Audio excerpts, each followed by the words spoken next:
今天继续讲解的是中国422位皇帝中的第7位皇帝，汉文帝刘恒。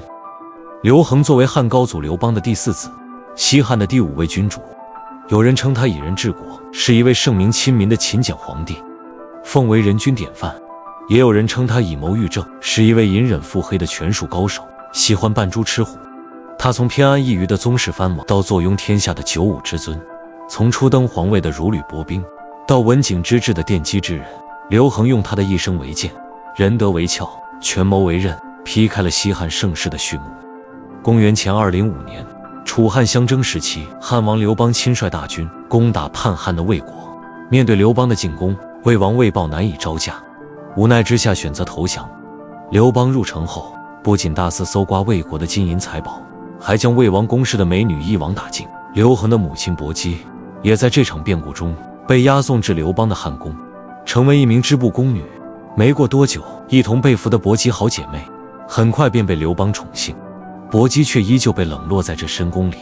直到有一天，薄姬的2个好姐妹闲聊时，偶然提及当年与薄姬仙贵无相忘的约定。这话传到了刘邦耳中，他想起了这个颇有姿色的妇人，于是当天就把薄姬召来临幸。薄姬见到刘邦后，告诉刘邦昨夜梦见有苍龙盘踞在自己的肚子上。刘邦听后大喜，认为这是祥瑞之兆。在这之后，薄姬竟真的有了身孕，而他腹中所怀的正是日后的汉文帝刘恒。如此看来，刘恒的诞生着实充满了戏剧性与偶然性。公元前203年，刘恒出生在成皋。自刘恒出生后，薄姬就很少见到刘邦，可见薄姬母子在刘邦心中并不受重视。和备受瞩目的刘盈、受宠的刘如意相比，刘恒只是个设什么存在感的皇子。公元前196年，当时赵国丞相陈豨叛乱，自立为代王。这场叛乱被平定后，刘邦意识到异姓诸侯对政权的稳定构成了极大威胁。为了巩固汉室江山，刘邦决定以同姓诸侯王取代异姓诸侯王。经过一番思索，最终封刘恒为代王。随后刘恒前往封地，这次获封对于刘恒来说看似是命运的垂青，可实际上代国的处境却十分艰难。代国与匈奴交界，战争频繁，物产匮乏，离京城距离非常远。在古代分封之地，往往决定一个人的地位。由此可见，至少刘邦在世时，刘恒绝无继承皇位的可能。不过也正是因为刘邦对薄姬的冷落，却成了薄姬的大幸。薄姬母子躲过了一次又一次的政治风波。刘邦驾崩后，吕后不断清除异己，独揽朝政，吕氏势力越来越大。身为代王的刘恒此时腹背受敌，他既要防备吕后等人的政治监控，又要抵御匈奴韩国的军事侵扰。面对如此困局，刘恒愈发谨慎。他对朝廷派来的使者，无论职位高低，都恭敬有礼，汇报政务时条理清晰，却又绝口不提自身功绩，只说仰仗朝廷庇佑，让吕后找不到任何发难的借口。对待匈奴的侵扰，他重用代地良将，修缮边防工事，积极储备粮草与兵器，并派人深入匈奴部落收集情报，提前预判匈奴动向，让匈奴的侵扰数次无功而返。与此同时，刘恒深知代地百姓生化艰难，于是他实行轻徭薄赋的政策，鼓励农桑，兴修水利。他更是亲自下地耕种，为百姓做表率。在他的带动下，代地的百姓纷纷投身生产，粮食产量也逐年递增，民心也愈发安稳。公元前181年，赵王之位空缺，吕后便派人通知代王刘恒，想要改封他为赵王。刘恒收到消息后，急忙与母亲薄姬商议。薄姬在宫廷多年，深知吕后手段狠辣。此前刘如意被吕后毒杀，刘友被幽禁饿死，刘辉因受吕后监视而自尽，几任赵王皆死于非命。可见赵王这个位置早已沦为吕后铲除刘氏宗室的死亡陷阱。于是在母亲的提醒下，刘恒果断上书婉拒，表明愿继续留在代国守卫边疆。公元前180年，吕后病逝，太尉周勃、丞相陈平等人联合刘姓藩王，发动诛吕之役，彻底铲除了吕氏一族。为了避免报复，他们又废除了吕后的孙子，当时的西汉后少帝刘弘。然而，让谁来继承皇位却成了难题。当时刘邦的8个儿子中，活着的只剩下淮南王刘长和代王刘恒。刘长从小由吕后养大，母族势力霸道，而刘恒一向低调，看起来老实忠厚。大臣们认为拥立他更易掌控局面。权衡之下，周勃等人最终决定拥立代王刘恒为帝。当大臣们拥立的阴谋传至代国时，刘恒并未轻信，他深知此事关乎身家性命与江山社稷，于是刘恒先派他的舅舅伯昭前往京城长安一探究竟。看到周勃确实是要他当皇帝，这才启程进京。抵达长安后，丞相陈平等大臣已在渭桥恭敬相迎，恳请他即刻即位。谨慎的刘恒此时并未答应，先让众臣到代邸商议。众臣见拗不过，只能前往代邸。到达代邸后，大臣们再次恳请刘恒登基，以安民心。刘恒以德薄才疏，难当重任为由，再次拒绝。直到第3次，众臣再次恳请刘恒登基。刘恒见众臣真心拥戴，便不再推辞，接受了天子喜福。就这样，在没有先皇传位旨意的前提下，统治集团通过内部选举，成就了一代皇帝。汉文帝三辞三让并非刘恒故作姿态，而是刘恒在复杂政治环境下的谨慎抉择。一方面，他不确定大臣们的拥立是否真心，此前屡试专政的教训深刻，他必须小心谨慎。另一方面，通过多次推辞，可进一步观察大臣们的态度和诚意，确保即位之事万无一失，也向天下彰显自己的即位是顺应群臣与民意，以此巩固统治的合法性。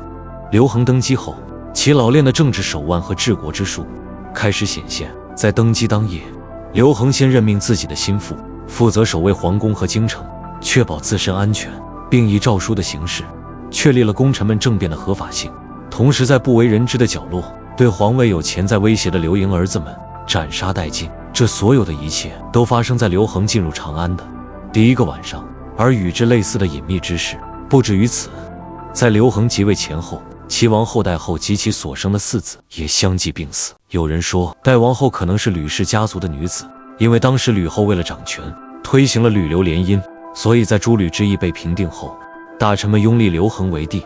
出于多方面因素的考虑，其下场不言而喻。当然，这种说法也有种阴谋论的说法，有可能他们就是自然死亡。在平定潜在的威胁后，刘恒深知虽然他登上了皇位，但摆在眼前的挑战才刚刚开始。他是由大臣拥立即位，缺乏皇位传承的正统性，难以真正获得朝廷重臣的忠心拥护。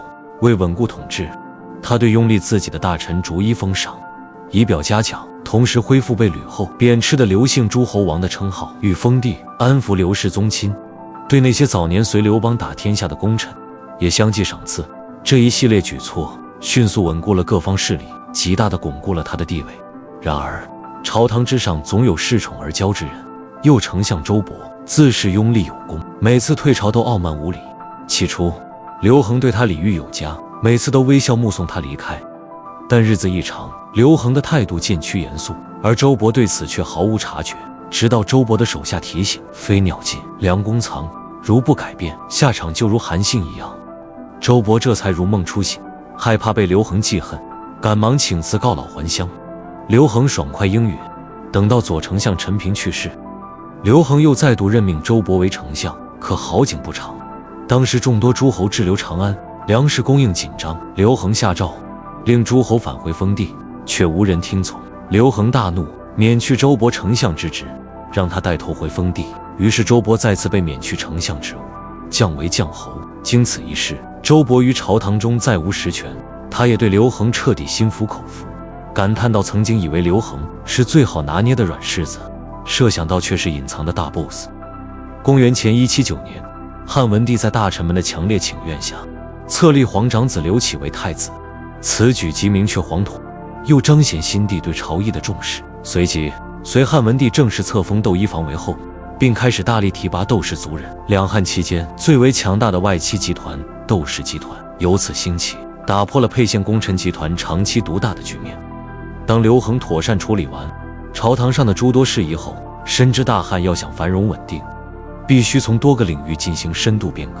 在政治上，面对诸侯势力的膨胀，刘恒采取了一种看似纵容的策略。淮南王刘昶作为刘恒同父异母的弟弟，为人骄纵傲慢，屡次不遵守汉朝法令，而且在自己的封国内公然不采用汉朝法律，出行时大肆倾倒警戒，还擅自使用天子的遗志，自行任命2000担官员和丞相。而刘恒对此却一再容忍，事事依从，不加以治罪。最终，刘昶的野心不断膨胀，走上了谋反之路，落个身死的下场。刘恒此举向天下展示了自己作为君主的宽厚和仁慈，即使是对有不轨行为的弟弟，也能一再容忍，树立了自己良好的政治形象。就算最终刘长身死，在外人看来也是咎由自取的结果。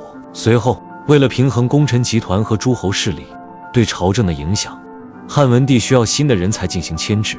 于是汉文帝下诏，让诸侯王、公卿、郡守举荐那些能够直言进谏、提出批评和建议的人，并由自己亲自来考察他们。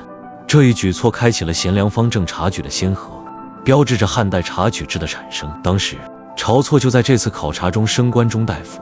公元前165年，刘恒采用了贾谊的重荐诸侯而少其力的策略，实施了推恩令的维刑策略，将庞大的齐国一分为6，把淮南国一分为3。这一举措巧妙地利用了诸侯国内部的利益分歧，让诸侯们的权力被分散，使其难以再对中央政权构成直接威胁，纷纷主动向中央靠拢，极大地加强了中央集权。在经济上，他深知国家的根基在于百姓，唯有让百姓安居乐业，汉朝才能长治久安。于是他下诏减免田租，将田租从15税一减到30税一，极大减轻了农民的压力。随后开放闲置的皇家园林院囿，允许百姓进入耕种，增加了耕地面积，提高了粮食产量。然而汉朝在粮食储备和边防军粮供应上仍面临一定挑战。此时晁错建议招募天下人向边境地区输送粮食，以此来获得爵位或免除罪行。待边境和郡县储备充实后，还可免除天下田租。汉文帝采纳其建议，推行买爵赎罪制度，公开标价卖爵，大汉子民皆能通过交粮来换爵位或赎罪。公元前167年，边防军粮和国家储备需求均已充实，汉文帝免除了当年的全部田租。虽说此项政策在短期内解决了粮食储备和边防军粮问题，但买爵赎罪破坏了社会的公平竞争机制，导致爵位贬值。同时，富人利用这一政策逃避法律制裁，穷人犯罪则只有等死，加剧了社会不公。其次，他还减轻徭役，把成年男子的役从每年一次改为每3年一次，让百姓有更多时间投入到农业生产中。为刺激经济发展和地区间交流，汉文帝废除过关用船制度，百姓和商人得以自由往来各地。同时，汉文帝又废除了山役之禁，放弃盐铁官营，准许私人开采矿产，开发渔盐资源。这些经济自由化政策虽刺激了商业繁荣，却也带来诸多问题。当时占有山海、从事冶铁和主盐活动的多是地方诸侯与豪强地主，他们借此积累了巨额财富，肆无忌惮地兼并土地，致使贫富分化日益严重，农民生活愈发艰难。在利益驱使下，弃农经商之风盛行，农业根基被严重动摇，国家稳定受到极大危累。此外，汉文帝实行铸币放任政策，放弃国家铸币权，允许私铸钱币。这一决策当即遭到贾谊等人反对，但当时大夫邓通深受汉文帝宠幸，刘恒为让邓通富贵，赐下铜山铸钱，对贾谊的建议不予理睬。此政策一出，西汉的货币体系瞬间陷入混乱，铸币权散落各地，币制难以统一。而地方诸侯瞅准时机，大肆开采铜山铸钱，其经济实力得到迅速提升，渐渐有了和朝廷分庭抗礼的资本。也为汉景帝时，吴王刘濞发动七国之乱，埋下隐患。同时，普通平民因缺乏铸钱能力，只能从富人手中获取货币，富人借此大发横财，进一步拉大贫富差距，加剧了社会矛盾。在法律上，汉文帝废除了自秦以来的连坐法，让刑罚回归罪责自负的正轨，废除了诽谤妖言罪，允许百姓言论自由，允许臣民对朝政发表意见和批评。紧接着又废除了情面、一笔、斩左右指等3项肉刑，使笞刑成为主要刑罚之一。这表面上是法治史的一大进步，但初期存在吃数过多、吃杖尺寸不规范等问题，受刑者常常非死即残，刑罚程度比肉刑更甚。而且汉文帝还恢复了吕后废除的夷三族刑法，这一举措削弱了他法律改革的积极意义。在军事上，面对匈奴的频繁侵扰，汉文帝一方面强化边防，增派兵力驻守边境，修缮长城与烽火台，构建坚固防线，并继续与匈奴进行和亲，给国内经济发展争取宝贵时间。另一方面，推行喜民实边政策，给予移民物资支持，实现兵农结合，充实防御力量。对于南越，汉文帝采取了恩威并施策略。他先派人修葺南越王赵佗祖坟，尊崇其亲族，展现友善怀柔的大国风度，同时也在南方边境进行布防，保持对南越的军事威慑，并通过外交书籍往来阐明利害，最终使赵佗驱逐帝号，重新称臣，维持了南方边境的和平稳定。汉文帝这一系列高瞻远瞩的举措，为西汉营造了稳定的内外环境，从而开创了封建时代第一个太平盛世——文景之治。此外，刘恒的仁孝美名也值得称道，他是24孝中清肠汤药的主角。当时伯姬病重卧床3年，刘恒每日亲自煎药，煎好后自己必先尝试，确认温度、口感适宜，才端给母亲。刘恒也是唯一一位进入24孝的帝王。公元前157年，汉文帝刘恒驾崩，他在位23年间，未曾新建一处宫殿，其车驾、服饰也从不增添，龙袍破了也是补了又补，甚至在临终前，他都要求陪葬物品皆用瓦器，开创了帝王薄葬的先例。有人说刘恒的手段狠辣，可他针对的是王侯权贵，对天下百姓却广施仁慈。其实刘恒的一生都在黄老无为的外衣下，用以柔克刚的执政艺术，悄然铺设了削藩集权的制度轨道，积累了文景之治的物质基础，铺垫了汉武辉煌的战略格局。正如霸陵中的陶器那般质朴无华，却承载着盛世来临前最扎实的积淀。下一集我们继续来讲中国的第8位皇帝汉景帝刘启。